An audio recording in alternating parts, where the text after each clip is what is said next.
Our next panel is Big Shifts, How the Internet of Things is Changing Everything. We've got 3 panelists who've joined us today. I will be moderating this panel. Our guests are Jody Markopoulos with GE Oil and Gas. She's the Chief Operating Officer. Get on.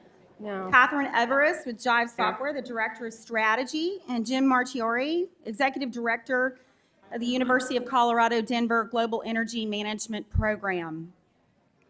6 weeks ago in Davos at the World Economic Forum, leaders converged to discuss and debate what's being dubbed as the 4th Industrial Revolution. The digital economy is changing the way we do everything. Work, live, and learn. How are technology, the digital oil field, and the Internet of Things playing a role in this transformation? And more specifically, in energy. What are companies doing to leverage technology, innovation, and the digital revolution during difficult market cycles? How is the physical and digital world coming together to transform the economy? I'm pleased to have 3 experts here. We're going to show a short video to tee up the notion of the Internet of Things.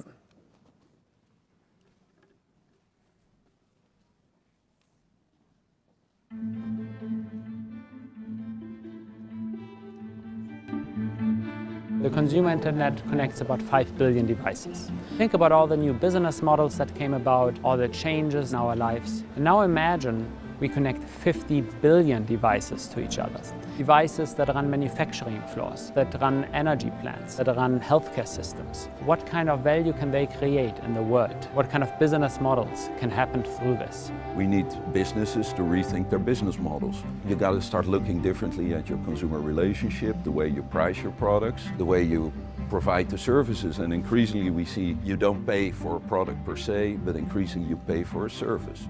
You see increasing importance of these ecosystems that together start creating these tremendous new solutions that dramatically can improve people's lives. We can really increase the utilization rate of products. Today, the utilization rate of cars is maybe 15%. Half of the time is used to search for parking spaces or standing in traffic jams. Using data and software, we will be enabled to automate driving. We will bring up the utilization rate, and I think the same might happen to the industry. We will see devices that no longer fail or are repaired before the failure happens. And that will change the way that we buy products, it will change the way we rent products, it will change the way we think about products. In the past, the focus was on automation of muscle work. In the future, software will really help us to automate knowledge work, to come up with better decisions, faster decisions. The skill set required for jobs in manufacturing will dramatically change. We would see far more white-collar workers in factories than what we have today. We will see many products being offered as services. Some people estimate that the industrial Internet of Things is as big as the entire US economy. Capturing that benefit, creating the right framework, engaging the right parties is essential so that at the end of the day, the benefits can outweigh the risks. There are some pretty significant questions that leaders within those organizations have. By coming together and sharing perspectives and understanding how others are thinking about these issues, they can collectively come up with better approaches to be able to create the enabling environment, as well as individually walk away with a more informed position to make individual decisions. The ability to rethink products and services, reinvent business models, and retrain and retool the workforce. Doing this and more will be important to make sure that this trend, the industrial Internet of Things, doesn't just deliver the business and economic advantage, but also the human advantage. It's the people behind it that have the power to make it truly transformative.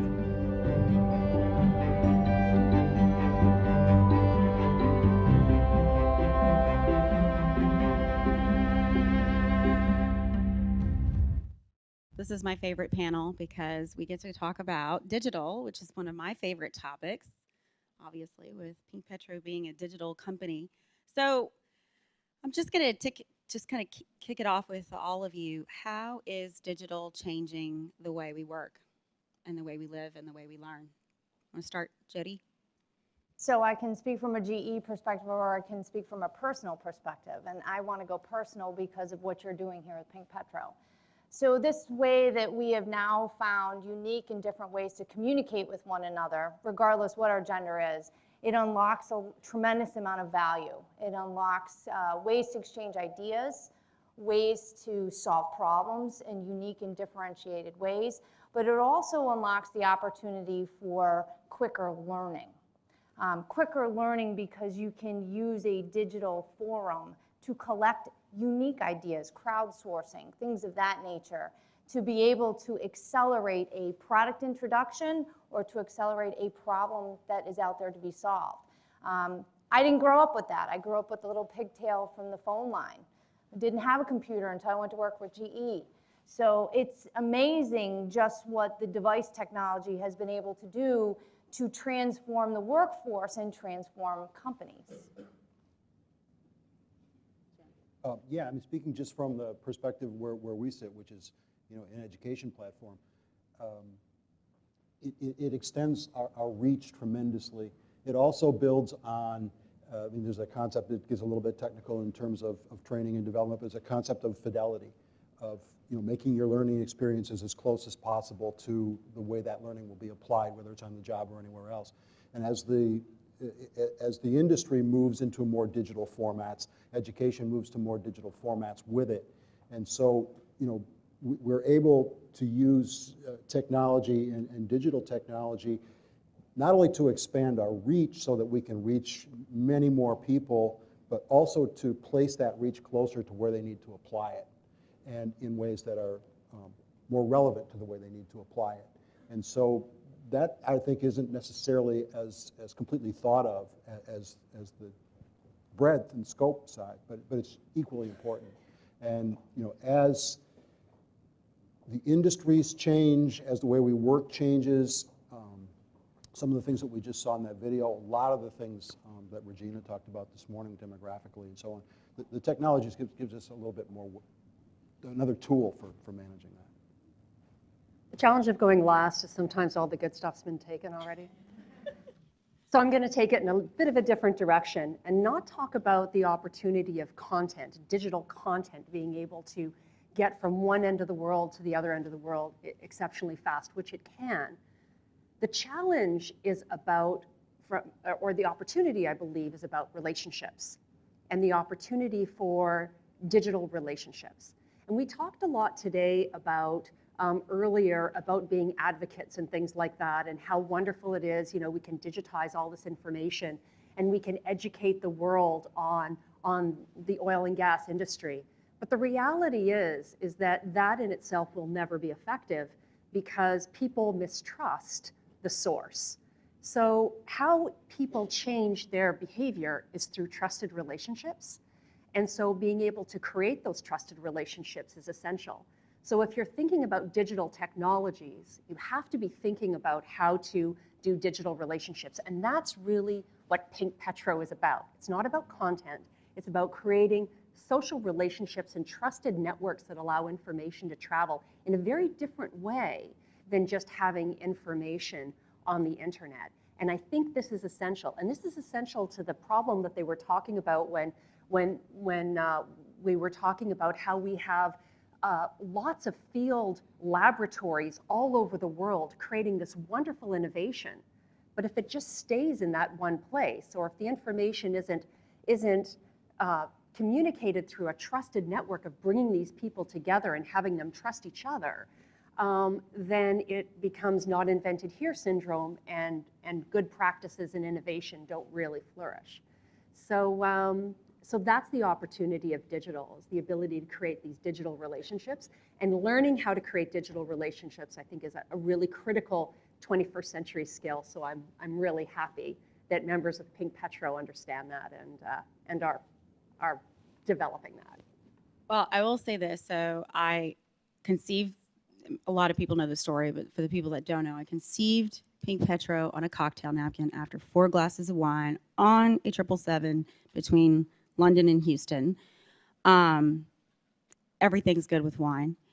And but what I said in my mind, what I said was a lot of what you said already, which is, where do I go if I need information? I go to my friends, right? Or I go to, so in here maybe it's Facebook or it's, whatever channel. And then when I need to find something, I ask the question and I get tagged thousands of answers within 5 minutes. And you know, the next thing you know, I have a playlist for my marathon, right? So I think it's very interesting because Mark Zuckerberg said he wanted to open the world with social media and Facebook.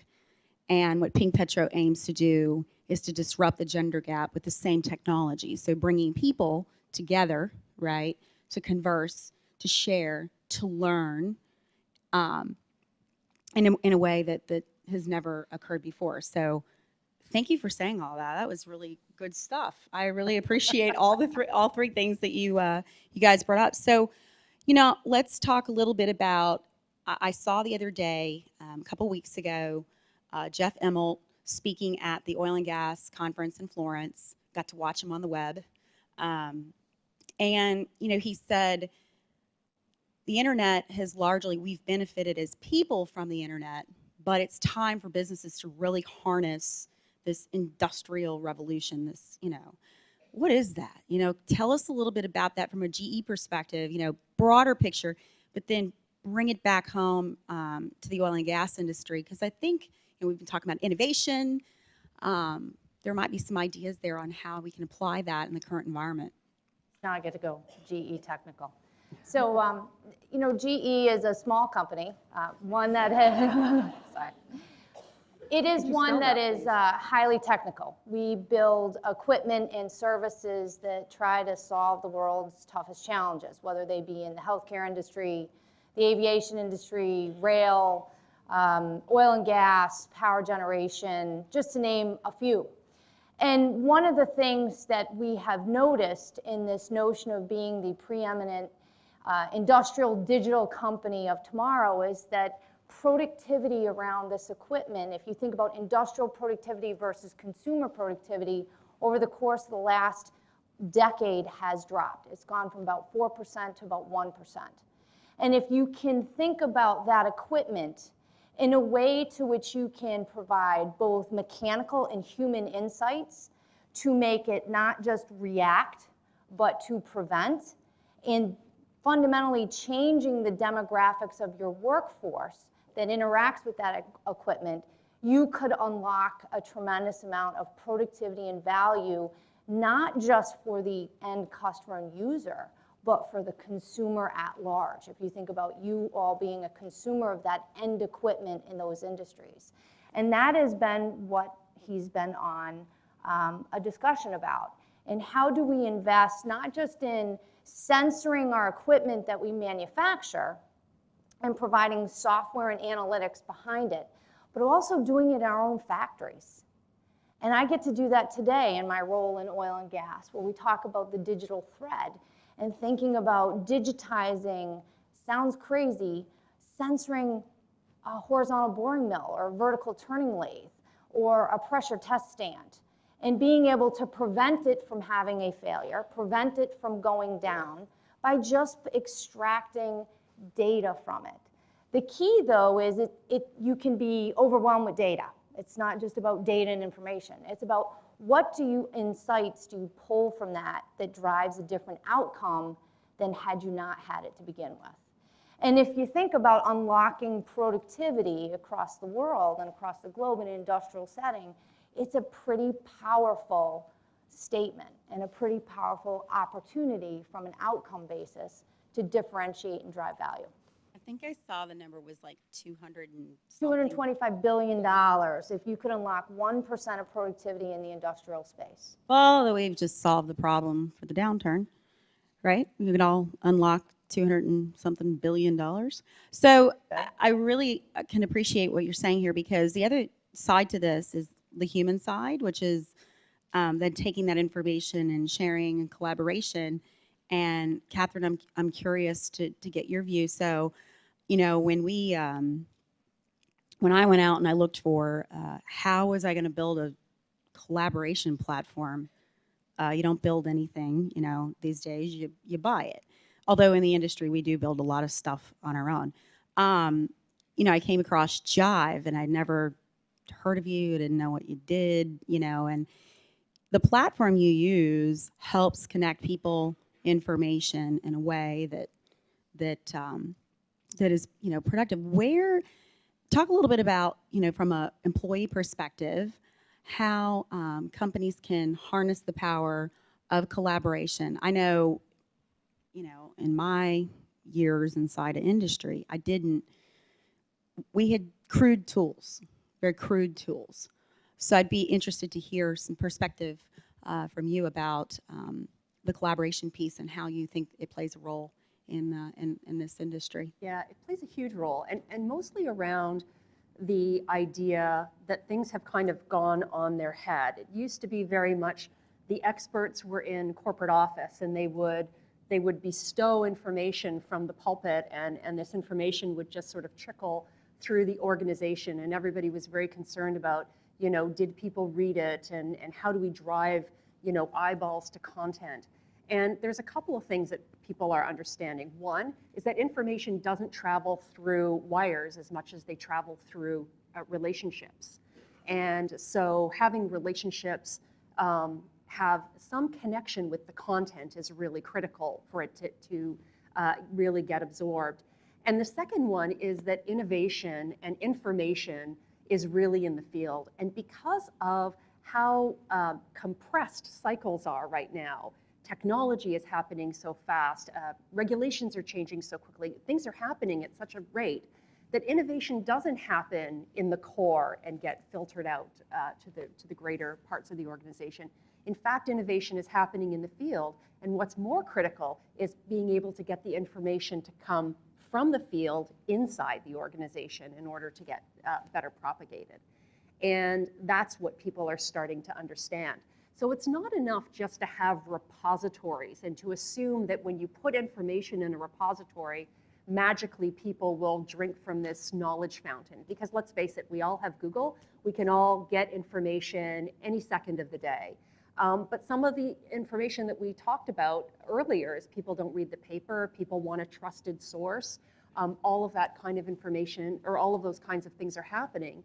And as a result, we need to get it out in a way so that it comes from me and you can trust me, and you will read the information better because it comes from me. So organizations are taking advantage of that in ways such as, instead of having just websites that have health and safety information, as an example, people are using Jive to use health and safety as a way to use social networks to get the information out, to validate the information, and to get input in order to make those regulations better, for example, or policies and procedures better, or to understand the uptake of the information, or to collaborate on various things that are required. Because whereas collaboration used to be something that was nice to have, now, because we're recognizing the world is just too complicated for any one group to do it on their own, we have to bring everybody into the conversation.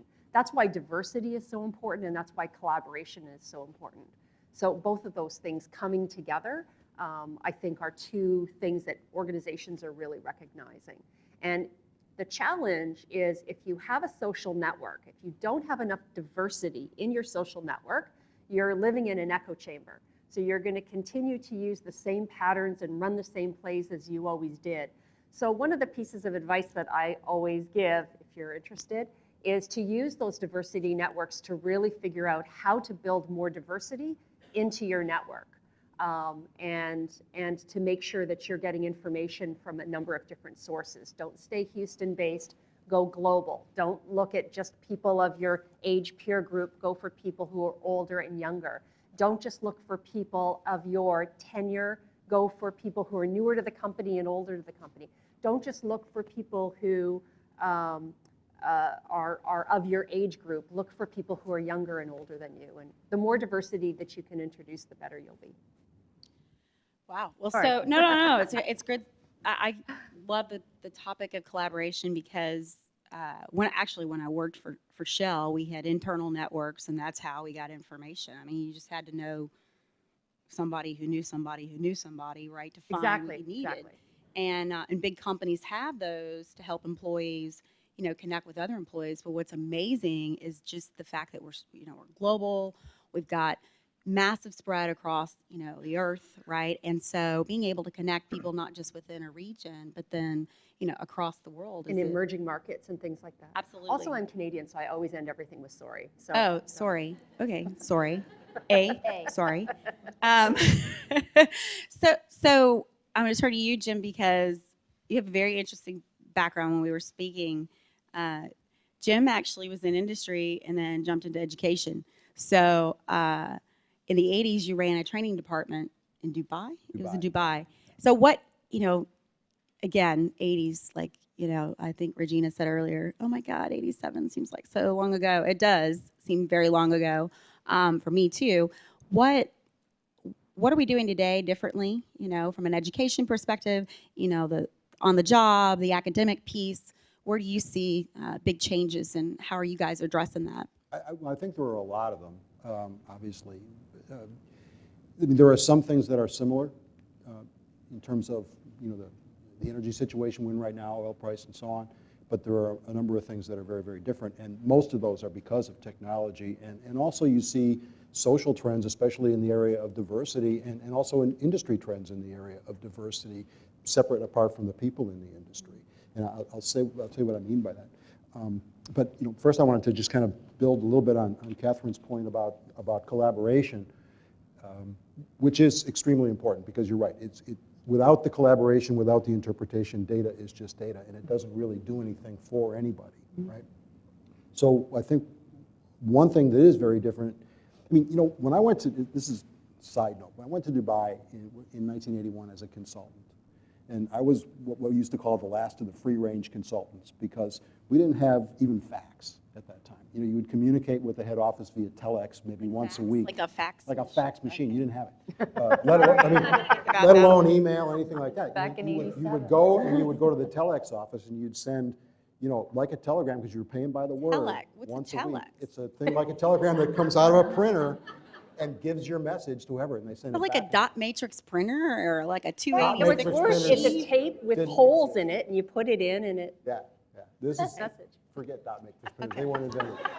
I'm showing my nativity. Yeah. And so you didn't collaborate at all because you couldn't. You were out making decisions and doing things, and everything was really not connected in real time to anything else.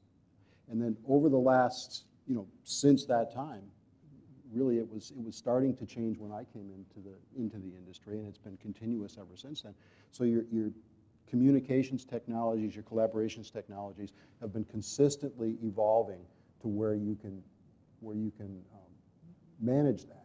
And specifically with the department I ran, I was at the Dubai Natural Gas Company, and my primary job was to train nationals of Dubai to work in the gas company, and that was everything from people in coveralls up through sending them out to be engineers. And so when we would send them out for engineering school or something like that, you lose them. You lose them for 4 years, 6 years, because they got to do English language. You see them once a year. You got to house their families. You got to house them.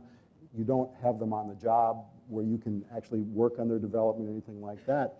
And so what's really matured and changed a lot since then, the GEM program, we run in a hybrid format. So what that means is that every quarter, our students come into the business school and they spend 4 days of intensive classroom time. Then the rest of the quarter is all online. So they literally come in from all over the world. They come to Denver 6 times out of a year and a half, spend 4 days, go back to wherever they're working, because they're all already employed in the energy industry, almost all of them.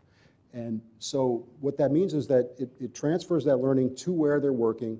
It doesn't take them off the job. It means that their companies, their human resource departments, everybody else can work with them on their development and just grow them. And it's just one example of how things have really evolved and really matured to where you have the reach and the flexibility. You still have the opportunity for collaboration because they are here together frequently, and they have those trusted relationships, but then they still have the flexibility to be anywhere they want to be. So it's, Well, so I'm going to pick on this a little bit, because I'm of the generation that went to school, out of school, and this notion of online, actually pretty recently, and I don't know if the audience would agree, the whole online thing seems a bit sketchy, like, hey, you know what I'm saying? There's a bit of a stigmatism, I think, with online education. Now, granted, I am into online education and digital education, but How has that evolved? I think there is. I think, it's a matter of really choosing the appropriate tool for the job, like anything else. And there's certainly a place for online education. As I said, we're not an online program, we're a hybrid program. So we do have actually, if you do the math, 2/3 of the learning, of the lecture type learning takes place in the classroom in that 40-hour weekend, and then the rest is more supplemental, and they're out doing projects, and they're conducting meetings globally via social media, via LinkedIn, or via, we use a application called Zoom, they use Skype, all those kind of We things. use that too. That's really cool stuff. Zoom. Yeah, Yeah, Zoom's cool. That's really cool. I think online, and this is just my own opinion, my own prejudice about it, I wouldn't use pure online for sort of a degree-granting educational program like we use. But now we do have a couple of purely online components. We have a MOOC up on Coursera, which is Fundamentals of Global Energy Business. Anybody can go take it for free. That's the free class you That's were talking free. about? Yeah, yeah. So you have a whole free class Yeah. on the fundamentals of energy. Just the energy business. The right? business side. And then we're coming out with another one later this year from the power and electric utilities side that will be an overview of how that part of the industry works. And so that is not something where we're trying to drive academic learning. That's more just dissemination of better information than sound bites. Somebody was talking about sound bites before and so on. So it's a little bit more detailed, but anybody can do it. And so you don't need the feedback. You're not really trying to build the relationships. For something like that, online, I think, is very appropriate. And so it just really means, how do you match the technology to the result you're trying to achieve? Well, so this is an interesting component that we're talking about, because when I think about, the 80s and I think about today, we all have to stay relevant. We all have to stay, we've got to keep our sword sharp, right? How is GE approaching this with your employee base? But then also, what are some things that folks can do right now to harness the power of digital to stay relevant? Because guess what? It's expensive to go to training, right? It could be $5,000 a head plus a flight, all that kind of stuff. What are some of the things that you guys are seeing, maybe your clients or your companies are doing for the workforce? We have online training. We have associations with universities where we can get certification programs. We do self-paced learning with not the degree type of stuff, but something that you need to continue to educate yourself on a specific topic, forums, blogs, you name it. I think a lot of companies are trying to use the power of the internet at large to make relationships, connections, networks, so you can have a workforce that, whether it brings innovation faster or solves problems quicker, trying to do that. I think one of the things that we have to consider is consumption time, right? When do people consume it? When is that point to which you encourage somebody that you should take a hiatus and consume versus you should do this as part of what you do 40 hours a week, and where that line is drawn. And I think that's very much an individual choice. I don't think there's a right way to do it. That's a personal opinion, but I think that's something that I would say there's lots of information. How do you encourage your employees to consume, but consume at the pace that's right for them and the time that's right for them is one of the challenges. So this is a good segue into the conversation I had with you about work style and this notion of, I think there's four different work styles at Jive, or 5 different work styles? You've done a lot of research in this area. Can you talk a little bit about that? Sure, and work style really is basically a recognition that we're all different and we all absorb change differently and we all work in different ways. And that's great, but then when we need to work together, it creates a bit of an issue. So if you want to collaborate with me and you even pick a tool, you kind of drag me in there with you. So if you send me an email, you kind of bring me into this email world. If you send me a text, you bring me into this text world. And that can be kind of problematic for people. So we have a concept of work type, which recognizes that everybody sort of, or work style, I should say, that everybody works in the way that works best for them. And when you allow people to work in their own work style, that's when they give you their best work. So when you force people to work in a way that doesn't work for them, that's when they start to have problems. And in the past, companies were always able to say, here are the tools that you're going to use. You are going to like them. And if you don't, no one cares. And that was okay as long as you had better technology at work than you did at home. And talking about the old days, I remember going to the office with my father because they had a computer at his office. And I got to play tic-tac-toe with a computer, and that was very exciting to me. And now, of course, people have so much better technology than often we do at the office that you can't tell me that there is no better way to work, because I know there's a better way to work. I've used it. You can't tell me that I have no idea where my boss is or what they're doing when I know what an aunt that I've never met in Australia is doing every waking moment on Facebook. So I understand that there's a different way. And so work style recognizes that different people work in different ways and allows you to work in those ways. Because for a bunch of people, it's really intimidating how fast things are changing and how we have to change our work styles so quickly. For example, some of these tools I only just figured out and now you're changing them again. While there are other people in your organization who are saying we're not changing fast enough and it's frustrating me. So there's a rate of change that is not particularly human. So what the work style movement is really about is to say everybody works in their own way and you should allow them to work in their own way, and you should allow them to work in a more evolved work style when they're ready and when the way they're working isn't working anymore and they need to move to a different tool. Does that help? No, absolutely. Yeah. I mean, well, let's ask the audience. How many times have you been asked to use a tool that, you didn't want to use or necessarily knew how to use, or you were using the previous tool and now we're moving to the new tool and there's no training, by the way. And I'm quite interested just to watch companies who are still trying to catch up to 1995. Like, they introduced something brand new and it's basically a brand new thing that we did 10 years ago with better pictures. And it looks a little nicer and maybe I can use it on my phone sometimes. And, if we're really serious about helping people work to their best capabilities, we have to give them a range of ways to work. Yeah. Jim, anything to add?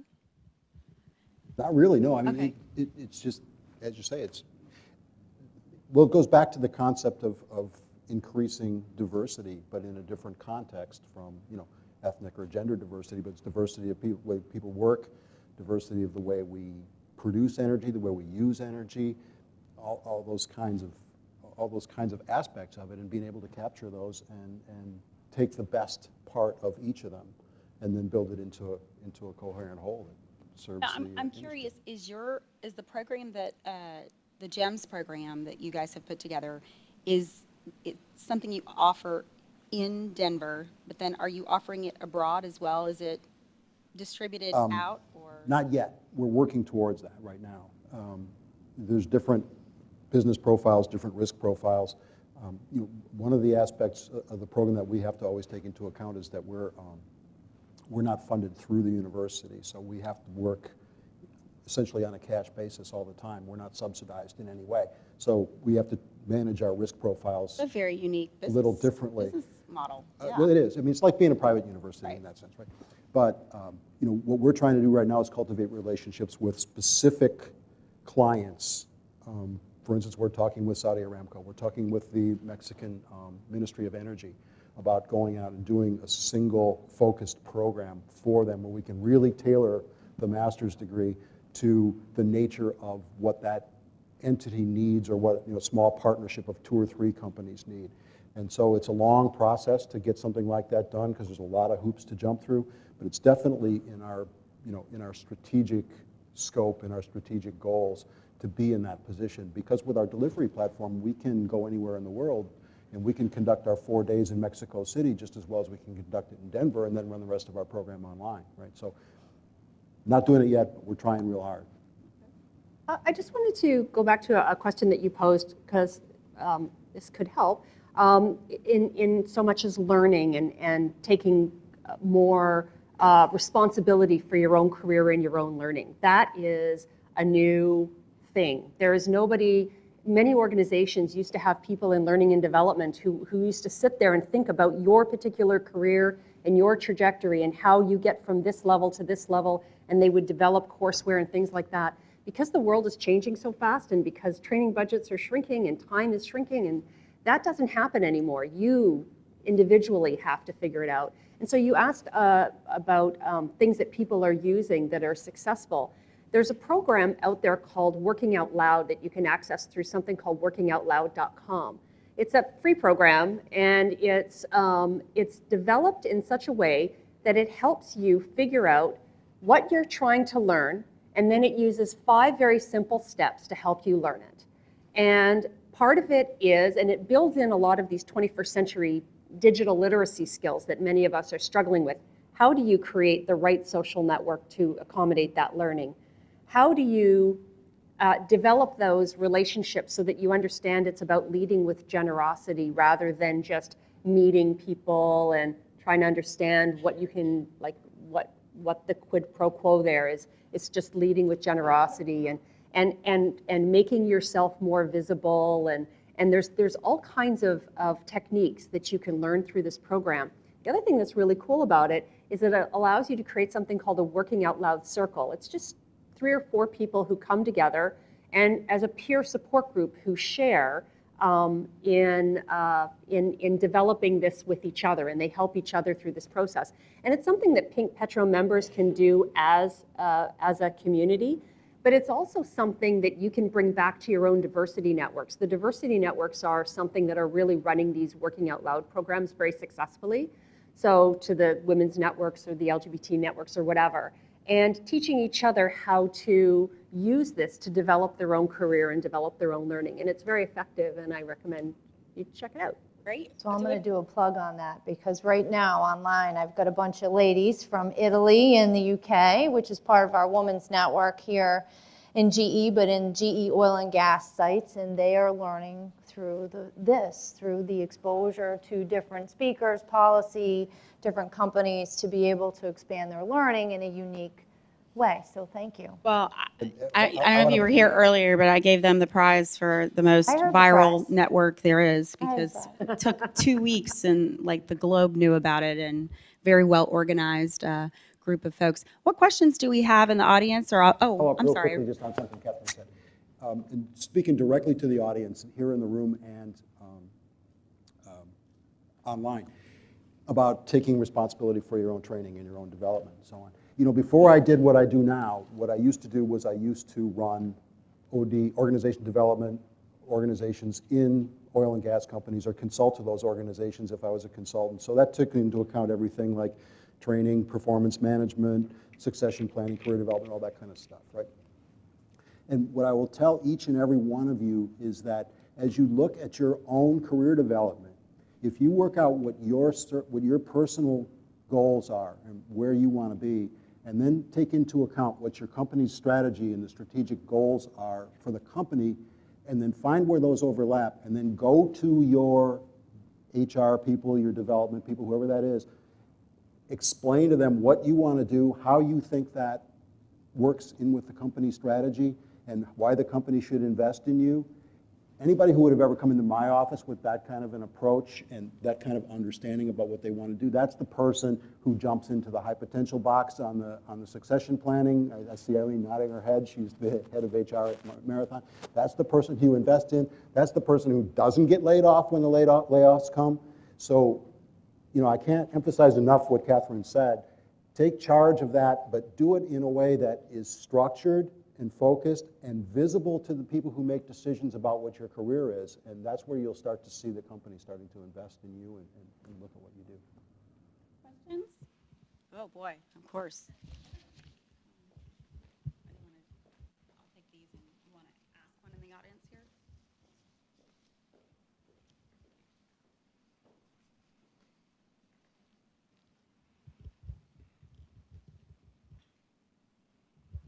Hi, Grace Chan with BP. Thanks. This is a question for Jody. Can you give some examples how GE is digitizing the oil field and how you're managing your business with this technology you're using? So, so we've begun censoring some of our equipment. We've done it on some of the LNG trains back to the gas turbines. We've also done it on compression pipelines and whatnot. So what we're trying to do is use the power of the information that's coming off the equipment to help the operator make better decisions, right? Whether it be, hey, I'm going to use a little power analogy because I spend a lot of time in power generation. Do I turn it down right now because my fuel cost is high? Do I turn it up right now? Things of that nature, right? So would you have all of this information at your fingertips? You're trying to protect the asset, protect the people around it, and keep it operating when you want it to operate. Fundamentally, data is coming from that equipment and the gazillion whatever terabytes to help you do that. The point is can you figure out what are those aspects of that information that are coming off that are going to help you make the best decision? And so trying to move from just visualization of information about that equipment into preventive. You know that when you drift out of these control limits, that's not a good thing. To now you take all that information and say, now should I service it? And so we're using what we've learned in other industries in GE, whether it be aviation or power or healthcare with MRIs, and applying it in similar ways and techniques to the technology inside of the oil and gas portfolio. Wait, but we're special. You're special? Oil and gas, we can't be like any other industry, Yes, you right? can. Yes, you can. Like downstream can't In be the like industrial upstream. world, you can if it turns. No, I appreciate that because. And that's the more exciting thing about collaboration is that things from other industries are coming in and yeah. Starting to that's see how very we can cool. benefit and apply different Yeah. innovation. Okay, I'm gonna read this one from. My question is for anyone. And this is from the Women's Network, actually, GE Florence. So as GE, we know that we have a lot of focus on digital threat and Internet of Things in the oil and gas sector. Can you share which are the new technologies that as a university and software company, you're researching and developing in that area? So should I explain what the digital threat is? Yeah, I think that'd be good because I'm reading it going, digital threat, like what is that? Thread. Oh, D. thread. 3. Oh, So trying to I'm pull- sorry. It said threat, like threatening. Okay, Threat. thread. Cybersecurity. Oh, digital threat from cybersecurity. Yes, I think that's what we. Is digital thread? Okay, so let me explain kind of what this digital threat is. And then we can talk about digital threats. I'm like threats. So our fundamental premise is the belief is think about how we call it the order to remittance cycle. So we get an order. Now it comes into, I'll call it the big machine. You've got to plan for it. You've got to source for it. You've got to manufacture it. Sorry, I forgot about the engineering. And then you're going to put it out there, and then you're going to service it. And we think there's a very strong need to understand data across that continuum, as designed, as built, as operated, as serviced, and all the way back through. And so what we've done is this is beyond just ERPs and manufacturing. We want to create a digital thread of data that makes us more insightful than we've ever been. So sounds basic, but how many of you use 2D models when you manufacture things? Well, we have great engineering technology today where we have 3D models. I'd like to send it down to the horizontal boring mill. It sounds kind of techie, but think about your ability to inspect, give the operator more knowledge as they're machining before you ever have a drift. It's safety, it's quality, and it's speed. And so this notion of the digital thread is we are trying to develop more ways to harness that data through that process, order to remittance process, and then utilize it in ways to differentiate ourselves, be more competitive, unlock more productivity, and ultimately more value for the end customer. Great. And so it's internal. The digital thread is internal to GE. So I wish we had time for more questions, but we're getting ready to break. So if you have questions, you can come up to the front. And then I just wanted to make an announcement that lunch is next door. so you can get your lunch. And as you go through the line, the Jive folks are here, can take a professional portrait. So I think that's a great thing. Taking a headshot is kind of a nice, That's how you start to build a digital relationship, by having a digital presence. That's right. Great digital And presence is a great if picture. you are a member of Pink Petro and you have that avatar thing on there, we really want to see your face. So so stop by the Jive area, and then I know UC Denver is here to talk about any questions you have about their programs, and we also have our authors who are going to speak later today. They're going to be out there with books. So we're going to break for 45. There is no assigned seating. This is very casual and open. There are spots behind us in rooms, and there's lots and lots and lots of great white light space out here. So hopefully you'll get to meet someone new and start that digital relationship, or that relationship that'll turn into a digital relationship. Thank you very much. Thank you very much. Thank you, guys. Lovely.